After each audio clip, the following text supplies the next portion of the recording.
அனைவருக்கும் வணக்கம். நான் உங்களின் சங்கரேஷ்.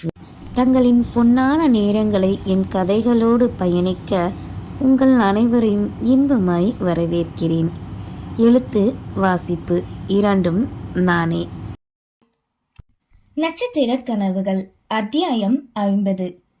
தன் மகன் தேவாவை மனதிலும் விழிகளிலும் நிரப்பிக்கொண்ட சங்கரமூர்த்தி, எங்க கூடவே இருப்பில்ல, என்னை விட்டு போக மாட்டேல கேட்க, அவனும் உடல் வலி வேதனையில் கேட்கிறார் என நினைத்து ஆறுதலாய், நான் உங்களை விட்டு எங்கப்பா போக போறேன் சொல்லுங்க, என்னைக்கும் உங்க கூடவே தான் இருப்பேன்.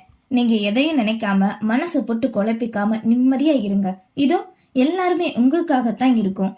நீங்க இல்லைன்னா நாங்க எல்லாரும் எப்படிப்பா இருப்போம் கூறி அவரினை தடவி கொடுக்க, அதன் பின்னே தன் குடும்பத்தாரை பற்றியும் யோசிக்காமல் விட்டுவிட்டோமே என எண்ணினார். தனக்கு மட்டும் இந்த நொடி ஏதாவது நடந்திருந்தால் தான் இல்லாத இவர்கள் இருந்திருப்பார்களா? நினைத்த நொடி அவருக்கே கண்ணீர் ஊறப்பெற்றது. அப்பா, எதையும் நினைக்காதீங்க, அது உங்களுக்கு இப்ப நல்லதில்லப்பா என கூறியவாறு தந்தையின் கண்ணீரை துடைத்து விட்டான்.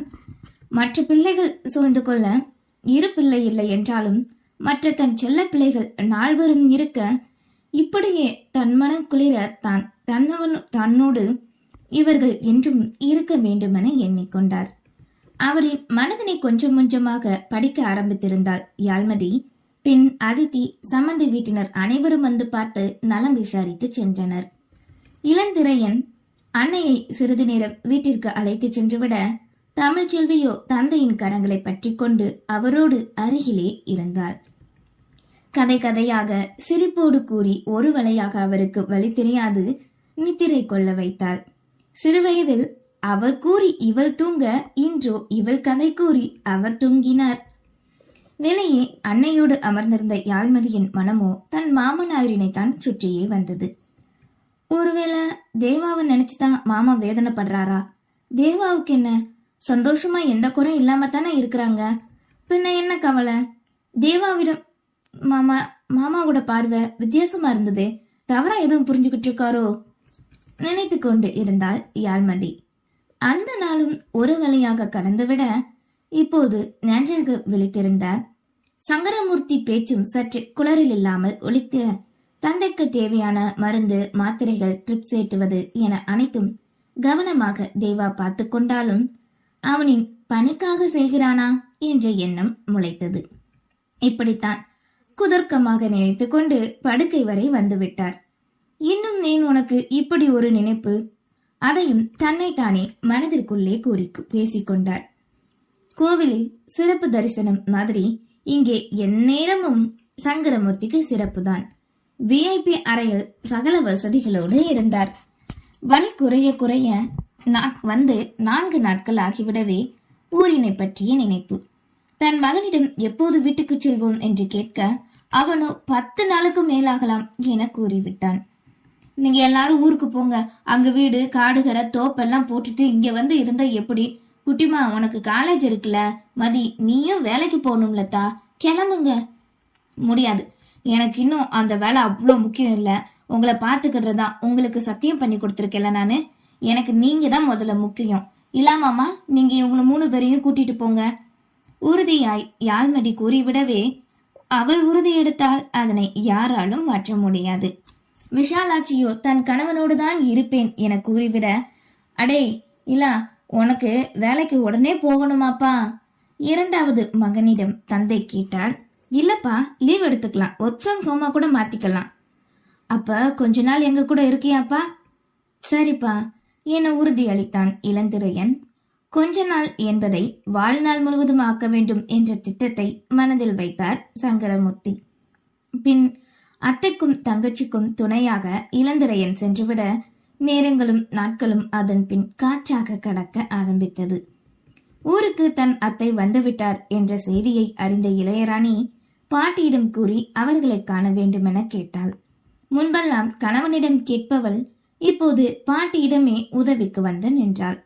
யோகமித்ரனை அவனின் தந்தை தன்னால் அடித்த நொடி இன்னும் நினைவுக்குள்ளே இருக்க, முடிந்தவரை தன் குடும்பத்தாரோடு அவனை ஈடுபடுத்த கூடாது என்றே எண்ணிக்கொண்டார். பிளீஸ் பாட்டி, இவங்க யாருக்கும் தெரியாம எப்படியாவது அத்தைட்டு மட்டும் ஒரே ஒரு தடவை பார்த்து பேசணும். நீ ஃபோன் பண்ணி கோயிலுக்கு வர சொல்லேன் அத்தைய. ரகசியமாய் கூறவே அவரும் அதையே சரி என்று செய்தார்.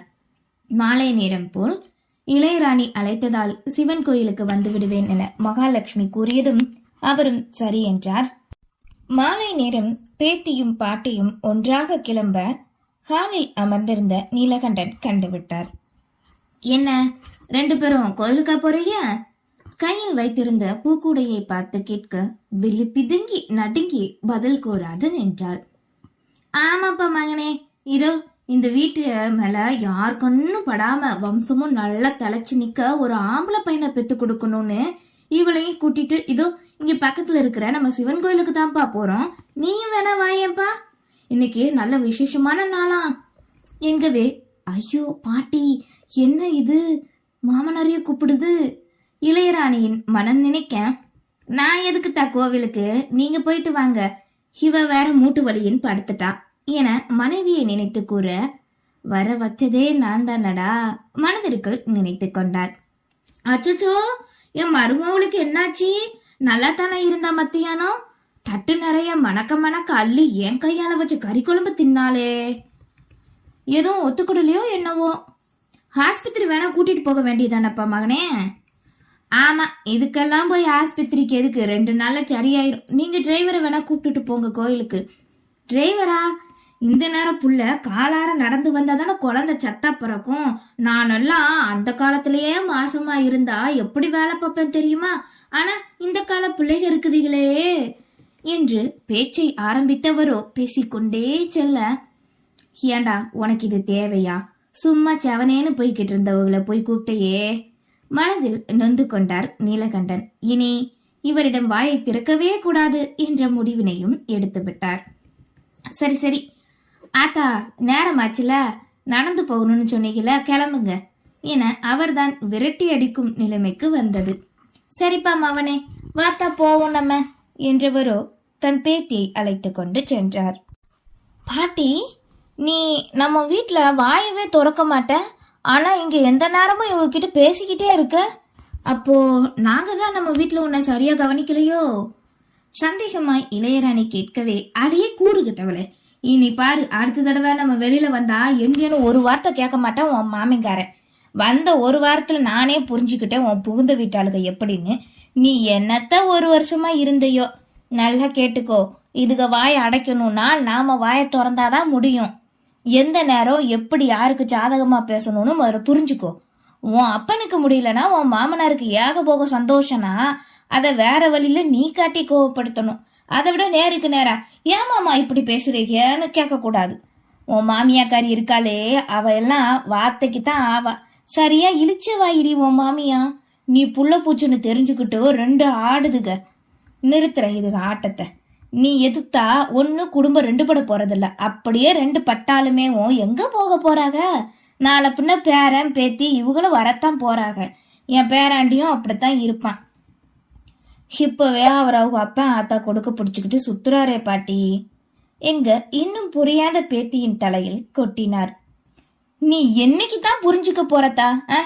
இப்போ இதோ உன் புருஷனை பத்தி சொன்னையே, இத போய் அவங்கிட்ட நீ சொல்லிப்பாரு, அடுத்த நிமிஷமே குண்டு வெடிக்கும் உங்களுக்குள்ள. உன்னை வச்சுக்கிட்டு என்னதான் பண்ணவோ? இது வரைக்கும் நீ நம்ம வீட்டுல வாழ்ந்த விதம் வேற, ஆனா இங்கே இந்த வீட்டுக்கு மருமக, அதை மறந்துடாத. எதுக்கெடுத்தாலும் அழுதுகிட்டு புருஷங்கிட்ட அடம் பிடிச்சுக்கிட்டு இருக்கக்கூடாது. நீயே சமாளிக்க பார்க்கணும் என்று இன்னும் அறிவுரைகள் வழங்கி கொண்டே போக கவனமோடு கேட்டுக்கொண்டாள்.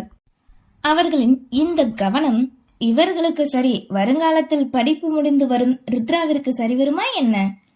நாட்கள் கடக்க மருத்துவமனை வாசத்தோடு 1 வாரத்திற்கு மேல் சங்கரமூர்த்தியின் வாழ்க்கை கடந்து விட்டது. சர்ஜரி செய்த அகற்றப்பட்டு கட்டும் மாற்றப்பட்டது. அது குணமாக 1 வாரமாகும் என தேவா கூறிவிட்டான். இன்னும் 1 வாரமா என்ற நிலையில் அவரும் நாட்களை கடத்த உடம்புதான் தேய்ந்து கொண்டே போனது. அதனை எண்ணி அனைவருமே கவலை கொண்டனர். ஆனால் அவரிடம் மட்டும் காட்டிக்கொள்ளவில்லை.